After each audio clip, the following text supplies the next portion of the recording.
Hi everyone, let me introduce myself. My name is Josu Marzo and I'm a PhD student in the University of Mondragon in Spain. Currently, I'm working on my doctoral thesis in collaboration with the company team.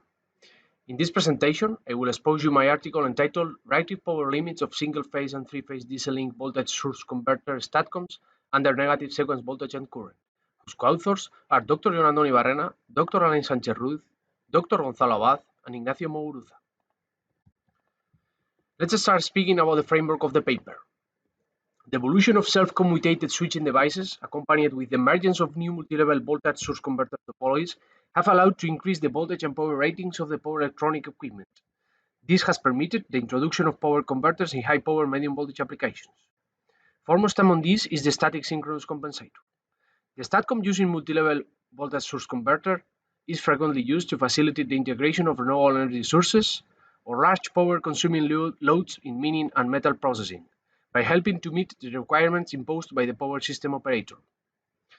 The typical applications of the STATCOM are the improvement of the power system stability, power factor correction, dynamic regulation of line voltages, active power filtering, mitigation of voltage flicker, balanced load compensation, and low voltage ride-through.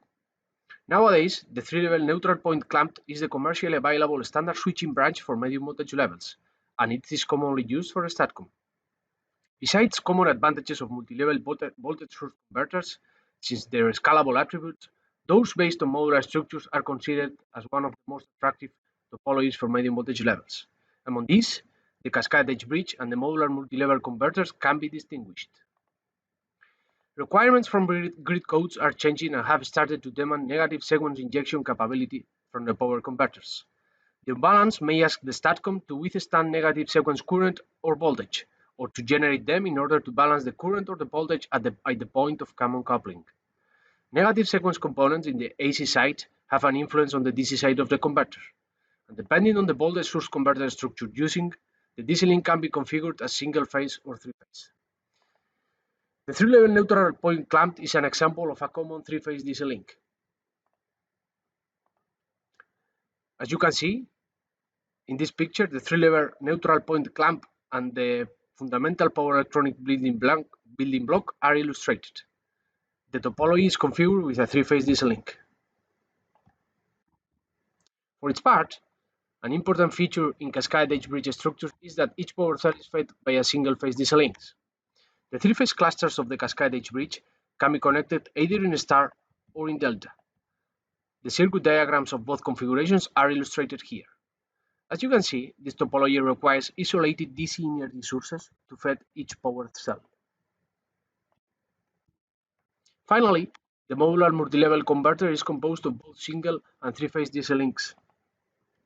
As can be seen in this diagram, each power cell is fed both by a single-phase DC link, and the three-phase clusters also share a common three-phase DC link. However, since there is no net energy exchange between the AC and the DC side, this physical three-phase DC energy source can be avoided for STATCOM application. So, the aim of this paper is to measure the influence of negative sequence components in single and three-phase configured DC link voltage source converters.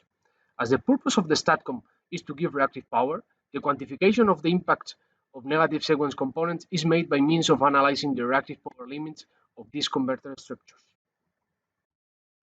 Getting into matter, and generally speaking, the per-phase AC instantaneous active power in a voltage source converter contains both an average and an oscillating term.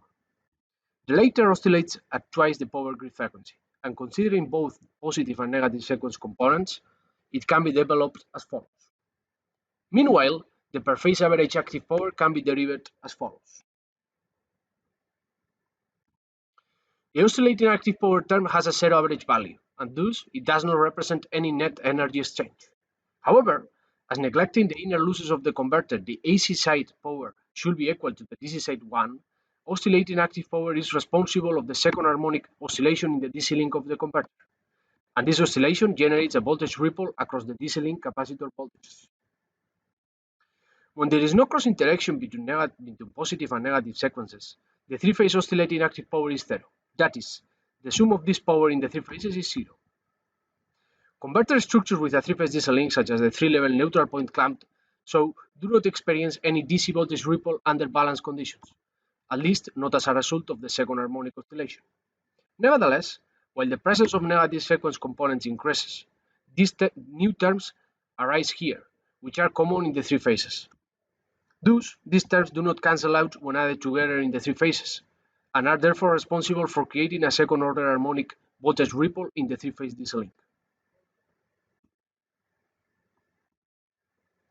With the aim of showing this effect, this figure shows the evolution of the maximum DC link voltage ripple of a three-level neutral point clamp statcom as a function of the ratio of current imbalance and the ratio of voltage imbalance.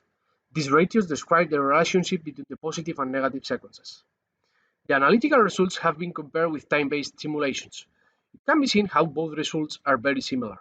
The difference is the DC voltage ripple caused by the modulation switching harmonics, which has practically no weight compared to the DC voltage ripple, caused by the cross-interaction between positive and negative sequence components. It is appreciated that the maximum DC link voltage ripple peak-to-peak value in a three-level neutral point clamp is given at operating points where all the voltage is positive sequence and all the current negative, as well as when all the voltage is negative and all the current positive. This effect is clearly illustrated also in that figure, in the purple painted surface, where it is concluded that the current and voltage imbalances are analogous in their impact on the second-order harmonic DC voltage ripple of a three-phase DC link voltage source converter. In a real application, if the DC link voltage ripple peak-to-peak value increases, a current derating can be applied in order to decrease it. This would imply the derating of the bilevel reactive power in the statcom. Regarding single-phase DC link structures, this figure presents also the evolution of voltage ripple in a 5-level neutral point clamped H-bridge statcom, in yellow, its maximum value is constant regardless of the imbalance radius. This conclusion can also be applied to the modular multilevel converter. That is, at rated voltage and current values, the maximum oscillating active power of the three-phase clusters is constant for any imbalance depth and type. Besides, the maximum DC voltage ripple coincides with the maximum value of an equivalent three-phase DC link voltage source converter. Moving on to the average active power term, the main aspect of the statcom is that there is no need of any energy source. Since neglecting losses, the net active power exchange between the converter and the power grid is zero. So, as long as there is no cross-interaction between positive and negative sequence components, the average active power which flows into each phase of the converter is also zero. Under unbalanced conditions, new terms arise in the equation, which are also different in each phase cluster. Due to the fact that under unbalanced conditions, the sum of these terms in the three phases is still zero, structures with a three-phase DC link do not need any DC energy source for a statcom application, whichever the imbalance is. In contrast, the phase clusters of single-phase DC link structures might deliver or absorb an active power different from zero. As illustrated in these figures, the current and voltage imbalances are also analogous in their influence on the uneven active power distribution of a single-phase DC link voltage source converter. The lack of a common three-phase DC link involves that countermeasures must be taken in order to correct the uneven active power distribution among the phase clusters in single-phase DC link converters. Otherwise, DC link voltage balancing cannot be guaranteed when operating with negative sequences. For its part, it can be seen in the figure in the right that the structure with a three-phase DC link do not need any energy source for a statcom application. We know that the presence of negative sequence components in a statcom application has different effects depending on the DC link configuration of the converter. The countermeasures adopted to not exceed the operational limits will have an impact on the power rating of the device.